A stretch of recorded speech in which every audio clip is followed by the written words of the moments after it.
Hello friends, మరొక Hunter 350 యొక్క ownership review అనేది తీసుకొచ్చాను మీకోసం. మళ్ళీ ఎందుకు తీసుకొచ్చానంటే, ఈ బడ్జెట్‌లో 1.5 లాక్స్ నుంచి 1.8 లాక్స్ మధ్యలో వచ్చే ఒక 350 సీసీ బైక్ ఏదైనా ఉంది అంటే అది ఓన్లీ హంటర్ 350 మాత్రమే ఉంది. And one of the best thing ఈ బైక్ గురించి ఏందంటే, ఇది మనకు కంఫర్టబుల్‌గా సిటీ కండిషన్స్‌లో మనోరేట్ చేయడం కానివ్వండి, ఈజీ టు మెయింటైన్ కానివ్వండి, అన్నీ బాగుంటాయి ఈ బైక్‌లో. కాబట్టి చాలామంది పర్చేస్ చేస్తున్నారు.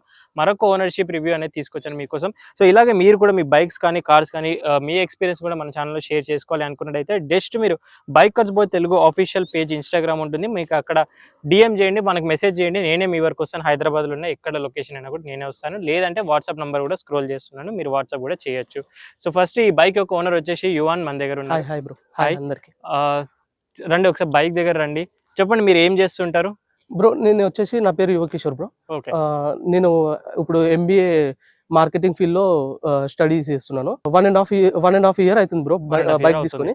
I'm comfortable with this bro.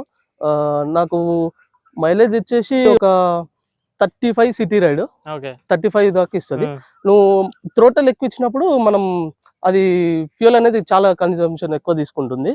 So మనం ఇప్పుడు 9000 కిలోమీటర్స్ తిరిగారు 1.5 ఇయర్ లో. అవును బ్రో. జస్ట్ మీరు లోకల్లోనే తిరుగుతుంటే ఇప్పుడు లోకల్నే తిరిగిన బ్రో. లాంగ్ అంటే ఒక 100 కిలోమీటర్స్ బ్రో అంతే. ఓకే. అప్పుడు నాకు లాంగ్ లో వెళ్ళినప్పుడు అవుటర్ సర్వీస్ రోడ్, సో నాకు ఒక 40 కిలోమీటర్స్ దాకా ఇచ్చింది బ్రో. 40 వరకు ఇచ్చింది. 40 నార్మల్ గా అయితే 35 అంతే బ్రో. సిటీ రైడ్ అయితే 35 కంఫర్టబుల్. ఓకే. మరి ఈ సెగ్మెంట్ లో ఉన్నాయి కదా, మనకు జావా ఉంది, హోండా సిబి 350 ఉంది. ఇదే చూస్ చేసుకోవడానికి రీజన్ ఏంటి బ్రో? నేను చిన్నప్పటి నుంచి ఇనేది ఒకటే బ్రో, రాయల్ ఎన్ఫీల్డ్ బ్రాండ్. అది మనకి చిన్నప్పటి నుంచి తెలిసింది అది. సో ఇప్పుడు నేను ఇది వై తీస్తానంటే, నేను లైక్ మ్యాట్ ఫినిష్ చూసాను. లైక్ మన క్లాసిక్ లో మ్యాట్ ఫినిష్ ఉంది. డీలర్షిప్ వచ్చేసి చాలా ఎక్కువ, ఐ మీన్ చాలా ప్రైస్ చెప్పేసి ప్రైజింగ్ ఎక్కువ ఉంది. సో నేను ఇది బడ్జెట్ ఫ్రెండ్లీ ప్లస్ మనకి equal engine plus equal mileage. So I have chosen this. Okay. అదే రిక్వైర్మెంట్స్ ఏమని 350 ఉంది, బుల్లెట్ ఉంది, మెటియర్ ఉంది, హంటర్ ఎందుకు? హంటర్ నా హైట్ కి నా దాని వెయిట్ కి సెట్ అయింది బ్రో. లైక్ ఈ కెపాసిటీ వచ్చేసి 181 kgs. I can easily carry. Handle చేయడము ఇంత క్యారీ. ప్రీవియస్ బైక్ ఏదైనా యూజ్ చేశారా మీరు? నేను ప్రీవియస్ మా ఫాదర్ బైక్ యూజ్ చేస్తాను. అది వచ్చేసి ప్యాషన్ ప్రో. ఇంకోటి వచ్చేసి మెయిన్లీ పర్ఫార్మెన్స్ ఎలా అనిపిస్తుంది మీకు? హ్యాండ్లింగ్ అని పర్ఫార్మెన్స్ ఓకే బ్రో, నాకు అంత ఏం అనిపించలేదు. గుడ్ అని అంటేను. నేను హ్యాండిల్ అంటే ఓకే, వైబ్రేషన్స్ ఏం లేవు, zero vibrations. Compare to other Royal Enfield మన క్లాసిక్ గానీ బుల్లెట్ గానీ వైబ్రేషన్స్ అనేది చాలా తగ్గించేసారు. So I'm comfortable with the handle. Okay. నేను కొన్ని షార్ట్ క్వశ్చన్స్ అడుగుతుంటాను, మీరు క్విక్ ఆన్సర్ చెప్పండి. వాబ్లింగ్ ఎప్పుడైనా అయిందంటే, మనకి జీటీ ఇంటర్సెప్టర్ లో ఇలా హ్యాండిల్ షేక్ అవుతుంది, అలా ఈ బైక్ లో ఎప్పుడైనా? లేదు బ్రో, లేదు బ్రో, స్టిఫ్ గా ఉంది. No problem. Battery down issues ఎప్పుడైనా అయ్యాయి మీకు? లేదు బ్రో. నేను ఒకసారి లైక్ 45 minutes నేను కీ ఆఫ్ చేసి వెళ్ళాను. నాకు బ్యాటరీ ఇష్యూ అనేది ఏం రాలేదు. 45 minutes అయిపోయిన తర్వాత నేను ఒక్కసారి స్టార్ట్ చేసి ఒక 2 minutes పెట్టాను. నాకు ఇష్యూ అనేది ఏం రాలేదు. ఒక 2 times జరిగింది బ్రో అట్లా. 45 minutes స్టార్ట్ అవ్వలేదు బండి? 45 minutes కీ ఆన్ లోనే ఉండే, బైక్ ఆఫ్ ఉంది. మనకి హాలోజన్ లైట్, మినీ లైట్ అనేది ఆన్ అయింది. సో నేను 45 minutes వరకు చూసుకోలేదు. అట్లా 2 times జరిగింది. నాకు ఇప్పటి వరకు బ్యాటరీ ఇష్యూ అనేది ఏం రావట్లేదు. ఇంకోటి ఈ స్పెసిఫిక్ హంటర్ 350 లో నేను విన్నది ఏంటంటే, సేమ్ క్వశ్చన్ మళ్ళీ, వెనకాల సస్పెన్షన్ స్టిఫర్ గా ఉంటుంది, పిల్లన్ వల్ల కంఫర్టబుల్ గా ఉండదు అన్నారు. మరి మీ ఇంట్లో లేడీస్ కానివ్వండి, మమ్మీ వాళ్ళు కానివ్వండి, ఎలా కంఫర్ట్ గా వాళ్ళు ఎప్పుడైనా కంప్లైంట్ చేశారా? లేదు బ్రో, మా మదర్ చెప్పేసి కంఫర్ట్ అని అంటది. మాక్సిమం నా బైక్ ఎక్కిన వాళ్ళంతా కంఫర్టబుల్ గా ఫీల్ అయ్యారు. సస్పెన్షన్ అంత హార్డ్ లేదు, ఒక 80% ఓకే అని అంట నేను. ఇక 20% చాలా స్టిఫ్ ఉంటది బ్రో. వెనకాల సస్పెన్షన్ ఒకటి కొంచెం అది ప్రాబ్లం. హీటింగ్ ఇష్యూస్ ఎలా అనిపిస్తాయి మీకు? ఇందులో మేజర్ వచ్చేసి హీటింగ్ ఇష్యూ ఒకటి అన్న. మనము రెగ్యులర్ గా ప్రతి సర్వీసింగ్ కి మనం టాప్ అప్ కాకుండా ఆయిల్ అనేది fresh oil, I mean fresh oil పోపిస్తే మనకి హీటింగ్ ఇష్యూ అనేది త్వరలో, ప్లస్ పర్ఫార్మెన్స్ అనేది పెరుగుతుంది. మీరు పాత ఆయిల్ తీసేసి ఫ్రెష్ గా మళ్ళీ కొత్త ఆయిల్ వేసుకుంటేనే మనకి బెటర్ అంటాను.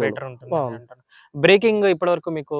బ్రేకింగ్ ఇష్యూ, బ్రేకింగ్ మాత్రం హైలైట్ బ్రో. ఇందులో చాలా నన్ను చాలా సార్లు కాపాడింది. Dual ABS dual ABC dual.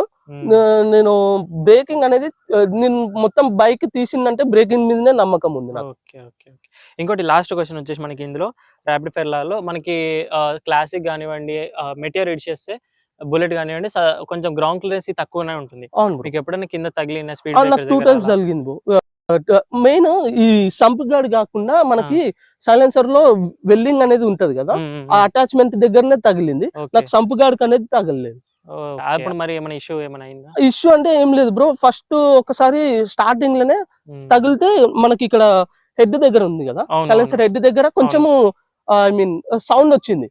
ఏం సౌండ్ అని చూస్తే మళ్ళీ మెకానిక్ దగ్గరికి, ఐ మీన్ రాయల్ ఎన్ఫీల్డ్ దగ్గరికి వెళ్తే అతను ఏం లేదు, కింద తగిలినప్పుడు జస్ట్ నట్ అనేది లూజ్ అయింది, టైట్ చేసేసి అయిపోయింది, సెట్ అయింది.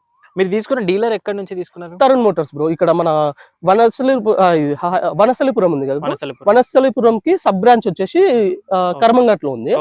నేను అక్కడ కర్మంఘట్ లో తీసుకున్నాను.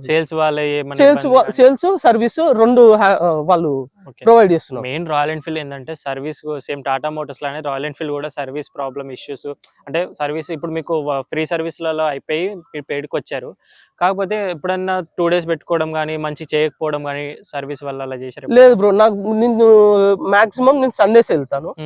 సండే మార్నింగ్ ఒక 9:30కి వెళ్తాను. 9:30కి వెళ్ళేసరికి వాళ్ళు వస్తారు, అప్పుడు జాబ్ కార్డ్ అవన్నీ చేస్తారు. నాకు సర్వీస్ 1.5 hour లో కంప్లీట్ అయిపోతుంది బ్రో. ప్రతిసారి ఇన్ని సర్వీసులు చూసినా కానీ 1.5 hour లో నాకు కంప్లీట్ ఫుల్ సర్వీస్ ఇచ్చేస్తారు. ఇది ఒక కొత్త ట్రిక్. మనం సండే రోజు సర్వీసింగ్ వెళ్తే మనకి ఈజీ 1.5 hour లో అవుతుంది అని ఒకటి నేర్చుకుంటాం. ఇంకోటి మనకి సర్వీస్ కాస్ట్ సాటిస్ఫైడ్ అయినా? సర్వీస్ కాస్ట్ నేను సాటిస్ఫైడ్ బ్రో. నేను మనకి అప్ టు డేట్ ఉంటది మనకి. లైక్ మీరు చూసుకున్నట్లయితే నేను మీకు సర్వీస్ హిస్టరీ చూపిస్తాను. ఓకే. అంటే ఈ కాస్టింగ్ ఏదైతే ఉందో అంటే ఈ బైక్ అంటే డెఫినెట్లీ మనం ఇంకా 2000 అబోవ్ 3000 వరకు ఉంటుంది. నాకు ఎబో అనేది ఏం రాలేదు బ్రో. మేబీ మనకి ఎబో ఎప్పుడు అంటే మనకి ఏమన్నా ట్యాపిక్ సౌండ్ చెక్ చేపించినప్పుడు, టూల్ కిట్, ట్యాపిక్ కిట్ ఇవన్నప్పుడు వస్తాయి మనకి. ఒక 2K దాటుతుంది నియర్. ఇంకోటి ఈ బైక్ మీరు రికమెండ్ చేస్తారా? ఇంకేమైనా ప్రాబ్లమ్స్ ఫేస్ చేశారా రికమెండ్ చేయకపోవడానికి రీజన్? నేను రికమెండ్ చేస్తాను బ్రో పక్కా. ఎందుకంటే సిటీ రైడ్ మనకి కంఫర్టబుల్. నెక్స్ట్ వచ్చేసి ఇందులో మైలేజ్ ఒకటి, డిఫాల్ట్ వచ్చేసి హీటింగ్ ఇష్యూ ఒకటి, అదొకటి కవర్ చేయాలి వీళ్ళు రాయల్ ఎన్ఫీల్డ్. ఓకే. ఇంకోటి మీరు బైక్ లో అబ్జర్వేషన్ కలర్ కూడా చాలా బాగుంది మీది. మన డాపర్ ఆరెంజ్ బ్రో. నేను ఇది సెంటిమెంట్ గా తీసుకున్నాను. మన రామ్ మందిర్ ఓపెన్ అయినప్పుడు అదే రోజు ముందు రోజు బుక్ చేసాము, అదే రోజు డెలివరీ తీసుకొని మన ఇట్లా. ఈ యాక్సెసరీస్ కూడా చూస్తున్నా నేను, డీలర్ నుంచి తెప్పించుకున్నారు మీ షోరూమ్ నుంచి? డైరెక్ట్ షోరూమ్ నుంచి తీసుకున్నా బ్రో. ఈ మన visor, sump guard, seat rest మొత్తం షోరూమ్ యాక్సెసరీస్. ఇది బ్యాక్ రెస్ట్ అయితే కంపల్సరీగా ఉండాలి హంటర్ కి. బ్యాక్ రెస్ట్ మాత్రం పక్కా బ్రో. లేడీస్ కి మెయిన్ ఇబ్బంది కాకుండా నేను ఏపిచ్చేసి. ఈ బ్యాక్ రెస్ట్ అయితే హంటర్ కి రాదు యాక్చువల్ గా, ఇది ఎక్స్ట్రా అయితే పే చేసి యాక్సెసరీస్ లో పర్చేస్ చేయాల్సి వస్తుంది. చలో ఫైనల్ క్వశ్చన్ వచ్చేసి, మీరు ఆన్ రోడ్ ఎంత పడింది, మీకు డౌన్ పేమెంట్ ఎంత కట్టారో, ఈఎంఐ ఎంత వస్తుంది ఒకసారి? నేను నెట్ తీసుకున్నాను బ్రో. ఆన్ రోడ్ వచ్చేసి నాకు 210 పడింది. ఓకే. నాకు యాక్సెసరీస్ ఇవన్నీ కలిపి 225 అయింది. సో నేను డిస్కౌంట్ అడిగి నేను యాక్సెసరీస్ మాక్సిమం ఒక ఆఫర్ లోనే తీసుకున్నాను. లైక్ నాకు మొత్తం టోటల్ బైక్ వచ్చేసి 215 అట్లా అయింది బ్రో. ఓకే. ఏమైనా ఇష్యూస్ ఇంకేమైనా చెప్పాలనుకుంటున్నారు మీరు? ఏమైనా ఫేస్ చేసి ఇప్పటి వరకు ఒకసారి? ఇష్యూస్ అంటే గ్రౌండ్ క్లియరెన్స్ ఒకటే బ్రో. ఒక్కటే ఉంటుంది, గ్రౌండ్ క్లియరెన్స్ ఒకటి, నెక్స్ట్ హీటింగ్ ఇష్యూ అంతే బ్రో. అంతే, మిగతా అంతా బైక్ మొత్తం పర్ఫెక్ట్. ఇప్పటివరకు అయితే మీకు ఏం ఇష్యూస్ ఏం ప్రాబ్లమ్స్ లేదు బ్రో. నాకు ఇంకా ఇప్పుడు నాది అయింది 3rd సర్వీసింగ్. నాది ఇప్పుడు నెక్స్ట్ ఈ మంత్ ఎండింగ్ లో నేను 4th సర్వీసింగ్ చేయాలి. ఒకటి ట్యాపింగ్ సౌండ్ ఒకసారి చెక్ చేయించాలి. అంటే ఇట్లా ట్యాపింగ్ సౌండ్ వస్తుంది, ట్యాపింగ్ సౌండ్ వస్తుంది అంటే లైక్ నేను ఫీల్ అవుతున్నా. మేబీ వాళ్ళు ఏమంటారో చూడాలి.